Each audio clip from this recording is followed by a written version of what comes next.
Bismillahirrahmanirrahim. Assalamualaikum warahmatullahi wabarakatuh. Ya, gimana kabarnya kelas 10 farmasi? Semoga selalu dalam lindungan Allah Subhanahu wa taala. Ya, untuk kali ini kita ada di bab terakhir dari mata pelajaran farmakognosi dasar kelas 10. Bab terakhirnya adalah tentang folium atau nama lainnya biasa dikenal dengan daun. Oke. Nanti yang akan kita bahas tentang folium yang pertama adalah pengertian folium, kemudian adalah jenis-jenis dari simplicia yang berasal dari folium atau dari daun. Yang pertama ada abrifolium, digitalis folium, kemudian guazume folium, orthosiphonis folium, CDE folium, dan sonchi folium. Nah, di dalamnya kita akan membahas tentang nama lainnya, nama tanaman asal, kemudian famili atau keluarga, kemudian ada zat berkhasiatnya, kemudian penggunaan atau khasiatnya, kemudian bagian yang digunakan, dan bagaimana cara memperolehnya, kemudian bagaimana penyimpanannya, kemudian contoh sediaan yang ada di pasaran. Oke, yang pertama kita akan membahas foliumnya adalah pengertiannya.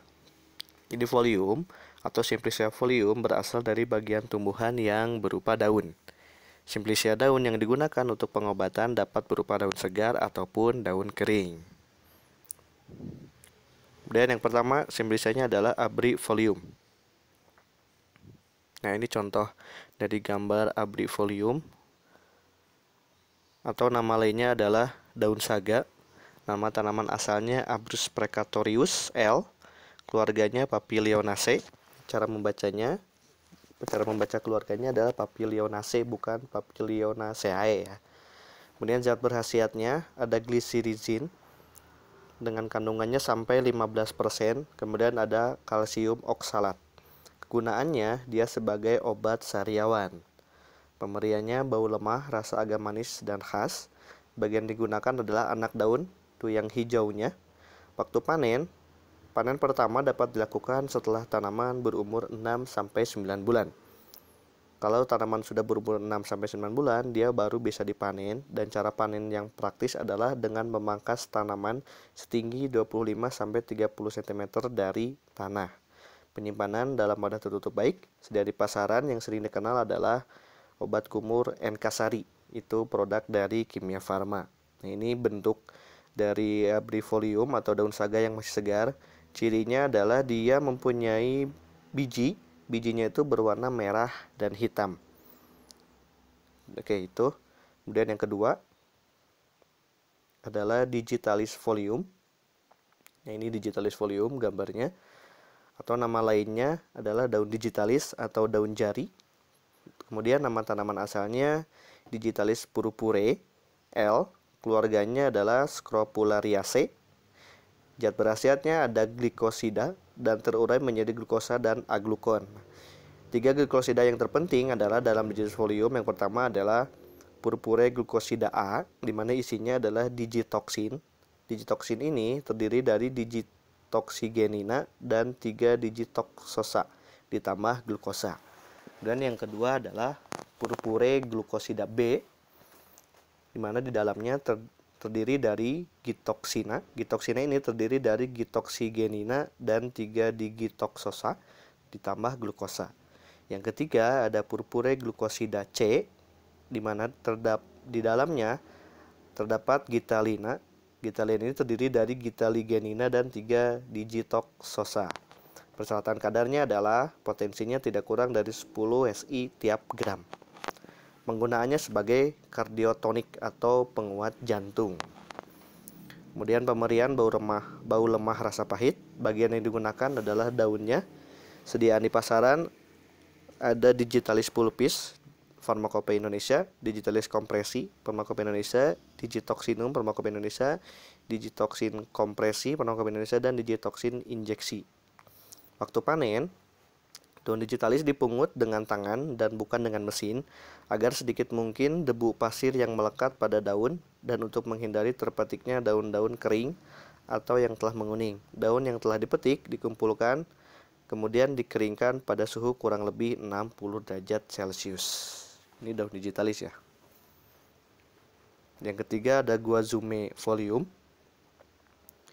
Ini guazume folium atau di masyarakat sering dikenal dengan nama daun jati Belanda. Nama tanaman asalnya Guajuma ulmifolia Lamarck, varietas tomentosa. Keluarganya adalah Sterculiaceae. Zat berkhasiatnya ada zat penyamak yaitu tanin, kemudian ada lendir dan damar. Kegunaannya sebagai astringen dan juga sebagai obat pelangsing. Pemberian bau aromatik lemah, rasa agak kelat. Bagian yang digunakan adalah daun, penyimpanan dalam wadah tertutup baik. Sedang di pasaran ada namanya Prolipid, produk dari Indofarma, kemudian Molina, produk dari Infarmin. Ini adalah gambar dari Guajumefolium atau yang sering disebut dengan daun jati Belanda. Yang keempat, itu ada Orthosiponis folium.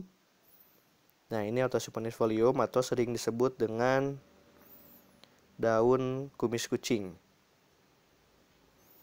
atau daun remujung atau Java tea. Ini daunnya ya. Nanti dipakai yang hijau sama yang putihnya.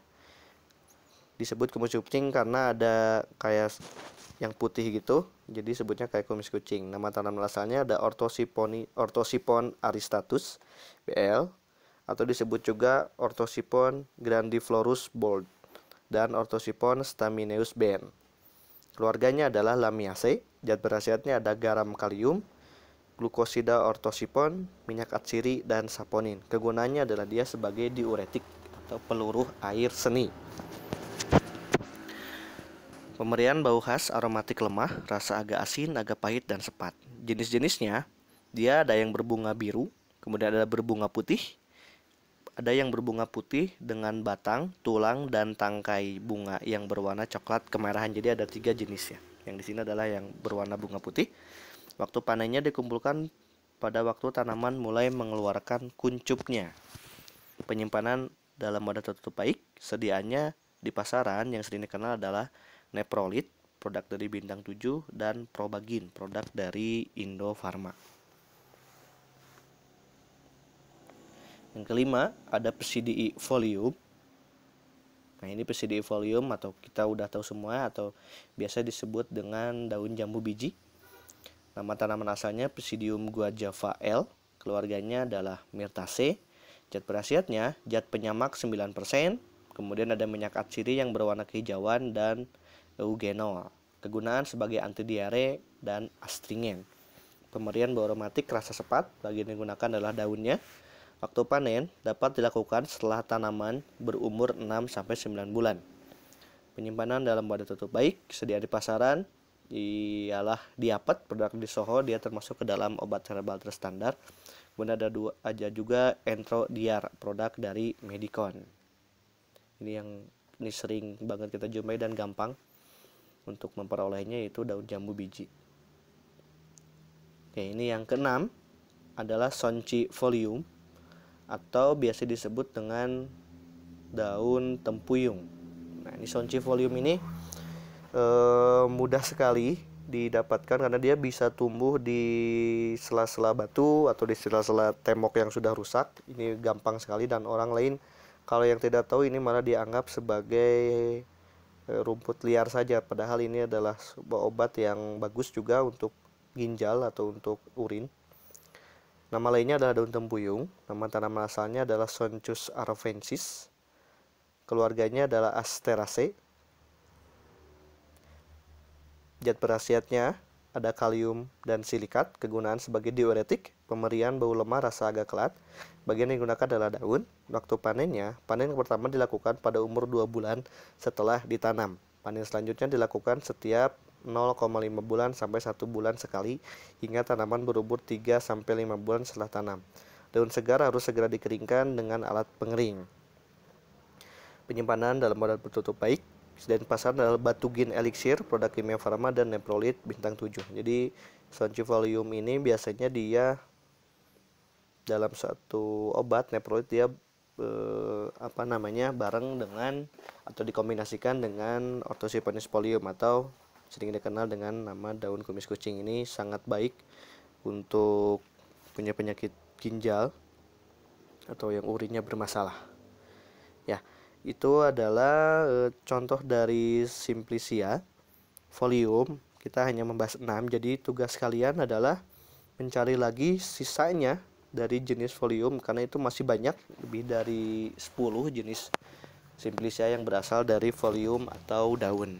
Oke, untuk hari ini sekian. Jangan lupa nanti dikerjakan ulangannya atau reviewnya di post test di CBT. Terima kasih atas perhatiannya. Jazakumullah khair. Assalamualaikum warahmatullahi wabarakatuh.